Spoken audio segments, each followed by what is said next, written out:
সাংবাদিক ভাই, আপনি আগে বলেন আপনি কি করে জানলেন অন্যের স্ত্রী? একজন একজন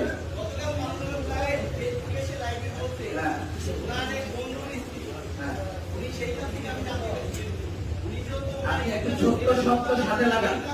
আপনি একটু ছোট্ট কানেকশন করছি সাবেক স্ত্রী, আপনি একটু ছোট্ট শব্দ সাথে লাগালে আপনার প্রশ্নটা শুদ্ধ হবে। কোন নারী যদি তালাকপ্রাপ্তা হয় বা বিধবা হয়, তাকে বিয়ে দেওয়া যাবে না, অন্য কেউ বিয়ে করতে পারবে না, এই বিধান ইসলামে নেই। এটা অন্য কোথাও বুঝে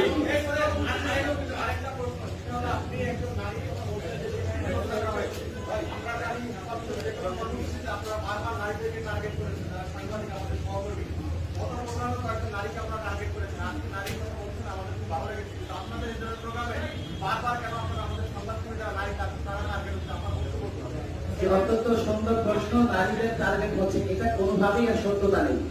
আজও পর্যন্ত হেফাজত কখনোই কোন নারীকে টার্গেট করতেই পারে না।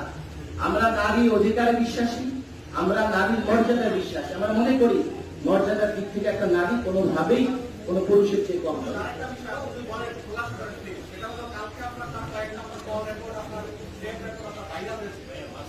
এর আগে আপনাকে আপনি শেষ করেন, এর আগে আপনি বলেন ডিজিটাল আইনে ফোন আলাপ রেকর্ড করবার পরে ডিজিটাল আইনে তার কয় বছর শাস্তি হতে পারে? আমার প্রশ্ন উত্তরাতে দেন, কয় বছর শাস্তি হতে পারে?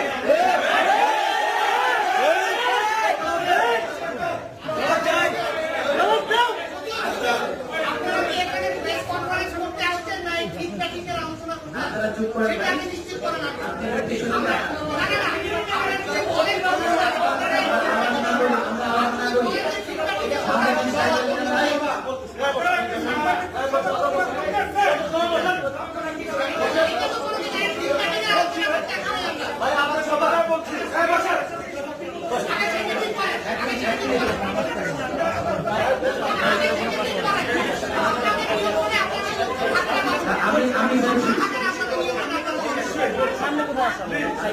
আমি বলছি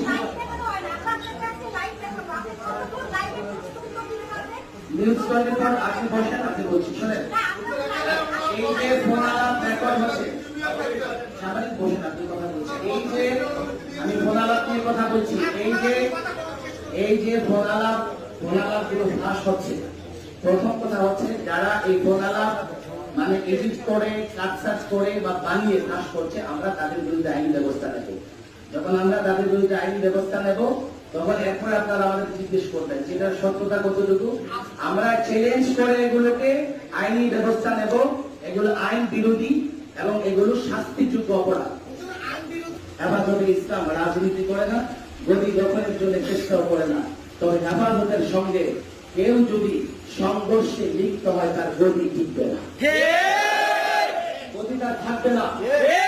আপনারা বলবেন হেফাজতে ইসলাম মিছিল মিটিংয়ের রাজনীতিও করে না। আমরা প্রতীকী প্রতিবাদ হিসেবে মিছিল মিটিং করি। আপনাদের মনে রাখতে হবে, আমি কথা বলছি ইনশাআল্লাহ,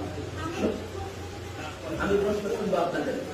হেফাজতে ইসলাম মিছিল করেছে, মিটিং করেছে, হরতাল করেছে, এগুলোর উপর আস্থা বিশ্বাসের জায়গা থেকে না, এটা একটা প্রতীকী প্রতিবাদ। হেফাজতে ইসলাম মূলত সর্বময় ক্ষমতার অধিকারী, আল্লাহর উপর বিশ্বাস এবং আস্থা রাখে, এবং আমরা মনে করি প্রকৃত ফয়সালা আল্লাহই করবেন, আল্লাহই ফয়সালা করবেন, এবং সত্য মিথ্যার মধ্যে দেয়াল আল্লাহই তৈরি করে দেবেন। আজকে যা করা হচ্ছে, একজন সতী সাধী নারীর উপরে অপবাদ লাগানো হচ্ছে। আপনাদেরকে ক্লিয়ার বলি, কোরআনে কারিমে এই বিষয়টি স্পষ্ট উল্লেখ আছে, যদি কোন সতী সাধী নারীর উপরে অপবাদ লাগানো হয়, তার উপরে আল্লাহর গজব অনিবার্য। অনেকে অনেক রকমের চিন্তা করে, আমরাও মনে করি সরকার দীর্ঘদিন থাকবে, মাননীয় প্রধানমন্ত্রী যতদিন সুস্থ থাকবেন হয়তো তিনি ততদিন থাকবেন। কিন্তু আজকে তার সংসদে বক্তৃতার পরে আমার মনে হচ্ছে সতী সাধী নারীর উপরে একজন আলেমকে নিয়ে তিনি যেভাবে কথা বলেছেন, সরকারি দল কেন হেফাজত চাইলেও আমার মনে হয় না বেশি দিন তাকে ঠিকা দিয়ে রাখতে পারে। স্পষ্ট বলছি, মাওলানা মামুনুল হক গতকাল লাইভে বলেছেন, আল্লাহর কসম করে বলেছেন, এই কথা স্পষ্ট, হালাল পদ্ধতিতে শরীয়ত সম্মত উপায়ে তিনি তাকে বিয়ে করেছেন, 2 বছর আগে বিয়ে করেছেন। এরপরে যদি কেউ মনে করে মাওলানা মামুনুল হক সাহেবের কাছে তথ্য পাত্র কি চাইতে পারে, কিন্তু গতকাল যা ঘটনা ঘটেছে আপনি দেখেছেন ফেসবুকের লাইভে, একজন পুলিশ কর্মকর্তা সেখানে উপস্থিত ছিল, সাথে নাকি কিছু সাংবাদিক ছিল। তাদের বক্তব্য শুনে মনে হয়েছে ওরা সাংঘাতিক ধরনের কেউ হবে, সাংবাদিক হবে না।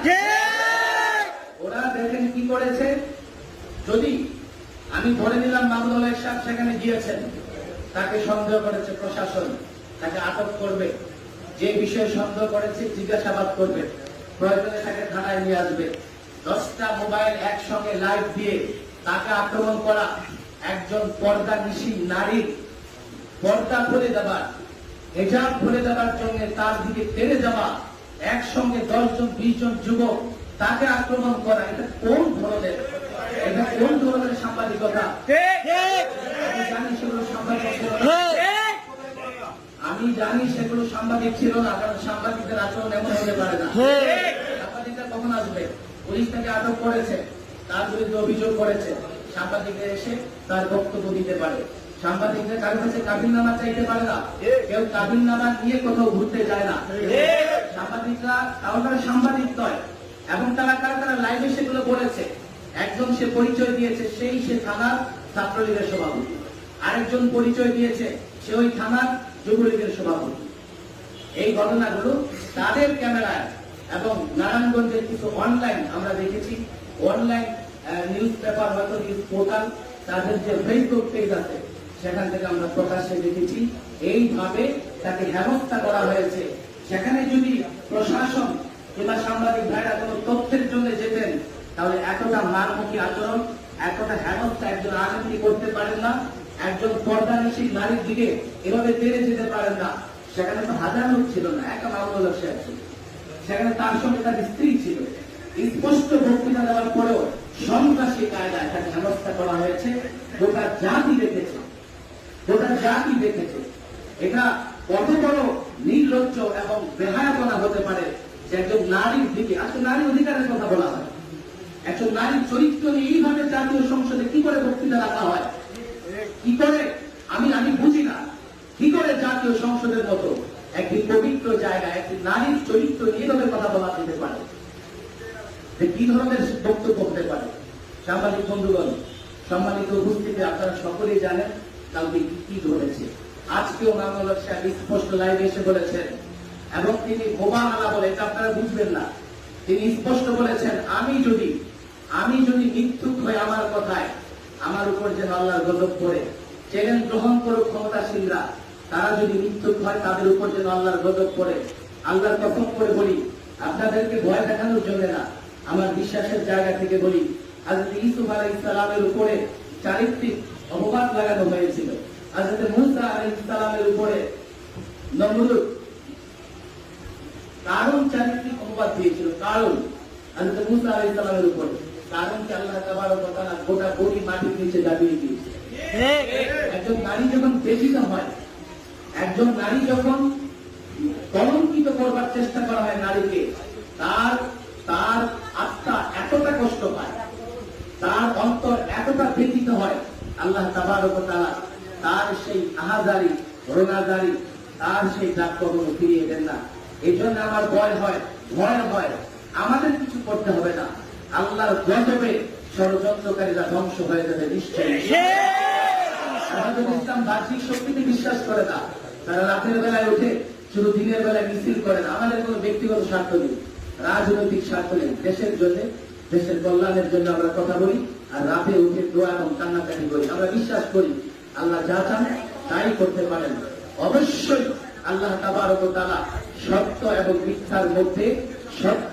মিথ্যার মধ্যে পার্থক্য তৈরি করে দেবেন। আমরা দুঃখিত, আমরা জাতি হিসেবে লজ্জিত, মাননীয় প্রধানমন্ত্রী নারী হয়ে একজন নারীর প্রতি যে আজকে অপবাদ দিয়েছেন, একজন নারীকে যেভাবে কলঙ্কিত করবার চেষ্টা করা হচ্ছে, এটা অত্যন্ত দুঃখজনক। এর নিন্দা জানানোর কোনো ভাষা আমাদের কাছে নেই। এবার মামুনুল হক সাহেব যে বক্তৃতা রেখেছে, ব্যক্তিগতভাবে সেখানে পরবর্তীতে প্রশাসনের লোকেরা, আপনার লোকাল থানার যে বস্তি এবং জেলা দায়িত্বশীল ঊর্ধ্বতন কর্মকর্তারা সেখানে উপস্থিত ছিলেন, তাদেরকেও তিনি বলেছেন। সবকিছু বলার পরে আজকে বক্তৃতা এসে আমরা এমন ধরনের বক্তৃতা শুনতে পাচ্ছি, মনে হয় যে মামুনুল হক সাহেব, আল্লাহ মাফ করুন, সেখানে কোনো অপবিত্র কাজ করতে গিয়েছিলেন। অত্যন্ত দুঃখজনক। আমি আপনাদেরকে ক্লিয়ার করতে চাই, মাওলানা মাহমুদুল্লাহ সাহেব প্রথম করে বলেছেন এবং সর্বশেষ তিনি এই কথা বলেছেন, শারীরিকভাবে হালাল উপায়ে পারিবারিকভাবে মাওলানা মাহমুদুল্লাহ সাহেব তার দ্বিতীয় স্ত্রী যা এখন যা নিয়ে আমরা আলোচনা করছি তার সঙ্গে বৈবাহিক বন্ধনে আবদ্ধ হয়েছেন। আমি মনে করি না এরপরে আর কোন ধরনের কোনো কথা থাকতে পারে। আমি আপনাদের মাধ্যমে টোটাল বিষয়টা জাতির কাছে তুলে ধরতে চাই এবং আমি প্রশাসনের লোকদেরকে বলতে চাই, আমি পুলিশকে বলতে চাই, আপনারা একজন পুলিশ দিয়েছেন আর সন্ধ্যা পাল্টা নিয়েছেন 20 থেকে 25 জন। কেন এতটা দুর্বল কেন আপনারা? হেলমেট বাহিনীর কাছে বিক্রি হয়ে গেছেন না? সরকারের পুলিশের উপর আস্থা নেই, সরকারের আলেম ওলামাদের উপর আস্থা নেই, তাহলে কি করে জনগণের উপরে আস্থা নেই? জনগণের উপর আস্থা থাকলে এইভাবে গুলি ছুটতে পারে না। এই গুলিতে বিবাড়িয়াতে 16 জন শহীদ হয়েছে। কারা শহীদ হয়েছে? ওরা কি চায়না থেকে আমদানি করা হয়েছে? জাপান থেকে আমদানি করা হয়েছে? ওরা এদেশের জনগণ। এই রক্তের দাগ কোনোদিন বুঝবে না। বাংলাদেশ যতদিন বাংলাদেশ থাকবে, কোনো না কোনো মুহূর্তে এই রক্তের হিসাব বিকাশ জালেমদেরকে অবশ্যই দিতে হবে। সাংবাদিক বন্ধুগণ, আপনাদেরকে আগেই বলেছি যে আজকে দুপুরের আগে আমরা এই হলটা পেয়েছি।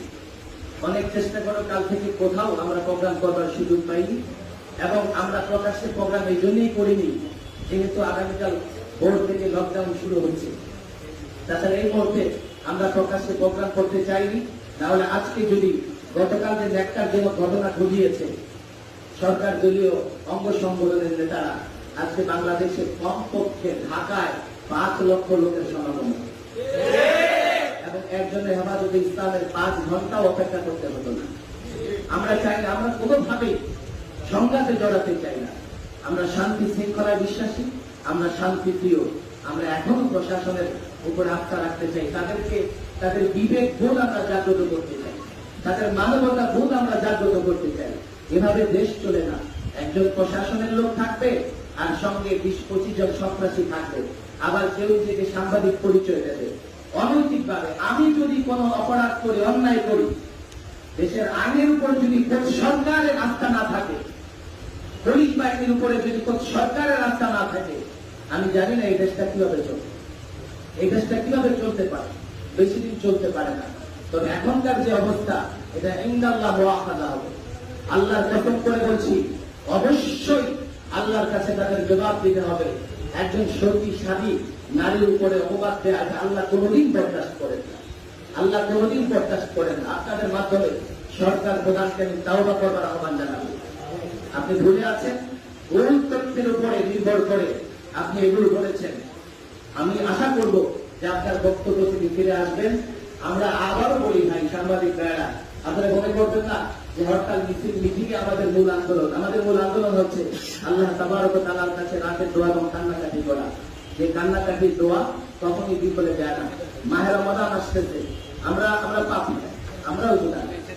তবে আল্লাহ এই মাহে রমাদানে আমরা আশা রাখি আল্লাহ আমাদের মাফ করে দেবেন এবং যে অপরাধ তারা করছে এই অপরাধ আল্লাহ ক্ষমা করবেন না যতক্ষণ না প্রকাশ্যে তারা তওবা করে।